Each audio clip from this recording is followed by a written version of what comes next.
Search history ഇനി നമുക്ക് lock ചെയ്ത് സൂക്ഷിക്കാൻ സാധിക്കും. അല്ലെങ്കിൽ നമ്മുടെ സെർച്ച് ഹിസ്റ്ററി ഒന്ന് ചെക്ക് ചെയ്താൽ നമ്മുടെ പാസ്വേഡ് അടിച്ചു കൊടുക്കാതെ അവർക്ക് അതിലുള്ളത് ഒന്നും കാണാൻ സാധിക്കില്ല.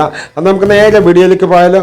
ഫോൺ ഓപ്പൺ ചെയ്യുക, അതോടെ ആപ്ലിക്കേഷൻ എല്ലാം അവിടെ വന്നതായി കാണാൻ സാധിക്കും. അവിടെ സെറ്റിങ്സിൻ്റെ ഐക്കൺ കാണും, അതിലൊന്ന് ക്ലിക്ക് ചെയ്ത് കൊടുക്കുക. സെറ്റിങ്സ് ഇങ്ങനെ ഓപ്പൺ ആയി വരുന്നതായിരിക്കും. അവിടെ നേരെ താഴോട്ട് വരിക, അവിടെ ഗൂഗിളിൽ ഒന്ന് ക്ലിക്ക് ചെയ്ത് കൊടുക്കുക. അതോടെ അവിടെ ഗൂഗിൾ സർവീസ് എന്നൊരു ഓപ്ഷൻ വന്നതായി കാണാൻ സാധിക്കും. നിങ്ങളുടെ അക്കൗണ്ടോട് കൂടി ഓൾ സർവീസിലേക്ക് മാറ്റി കൊടുക്കുക.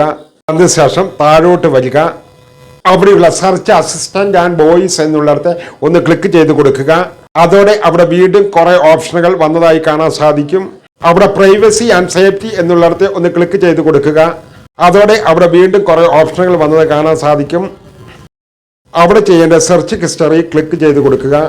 അതോടെ നിങ്ങൾ ഇതുവരെ സെർച്ച് ചെയ്ത എല്ലാ കാര്യങ്ങളും ഇവിടെ കാണാൻ സാധിക്കും. സബ്സ്ക്രൈബ് ചെയ്യാനും ലൈക്ക് ചെയ്യാനും മറക്കല്ലേ. ഇവിടെ ആട്ടോ ഡിലീറ്റ് ക്ലിക്ക് ചെയ്തുകൊണ്ട് നിങ്ങൾക്ക് ഡിലീറ്റ് ചെയ്യാൻ സാധിക്കും. അതുപോലെ തന്നെ ഇവിടെ നേരെ താഴെ കാണുന്ന ഡിലീറ്റ് എന്നുള്ളിടത്ത് ക്ലിക്ക് ചെയ്തുകൊണ്ട് നിങ്ങൾ അന്നന്ന് കണ്ടത് ഡിലീറ്റ് ടുഡേയിൽ ക്ലിക്ക് ചെയ്തുകൊണ്ട് ഡിലീറ്റ് ചെയ്യാം. കസ്റ്റമൈസ് ചെയ്യുവാനും സാധിക്കും. ഡിലീറ്റ് ഓൾ ടൈം ആട്ടോ ഡിലീറ്റ് ക്ലിക്ക് ചെയ്തുകൊണ്ടും നിങ്ങൾക്ക് ഡിലീറ്റ് ചെയ്യാം. നമുക്ക് ഇവിടെ ചെയ്യേണ്ടത് അതല്ല, ഇവിടെ ആര് നോക്കിയാലും ഒരു ആക്ടിവിറ്റികളും കാണുകയില്ല. അതുപോലെ നമുക്കതൊന്ന് സെറ്റ് ചെയ്യാം. അതിനുവേണ്ടി മാനേജ് മൈ ആക്ടിവിറ്റി വെരിഫിക്കേഷൻ എന്നുള്ളിടത്ത് ഒന്ന് ക്ലിക്ക് ചെയ്ത് കൊടുക്കുക. എക്സ്ട്രാ വെരിഫിക്കേഷനിലാണ് കിടക്കുന്നത്. റിക്വയർ എക്സ്ട്രാ വെരിഫിക്കേഷനിലേക്ക് മാറ്റി കൊടുക്കുക. അതോടെ നിങ്ങളുടെ ആക്ടിവിറ്റി എല്ലാം ലോക്കിലേക്ക് ആയിട്ടുണ്ട്. ഇനി പാസ്വേഡ് നിങ്ങൾ ഇവിടെ ടൈപ്പ് ചെയ്ത് കൊടുക്കാതെ നിങ്ങളുടെ ഒരു കാര്യങ്ങളും ആർക്കും സെർച്ച് ഹിസ്റ്ററിയിൽ കയറി കാണുവാൻ സാധിക്കുകയില്ല.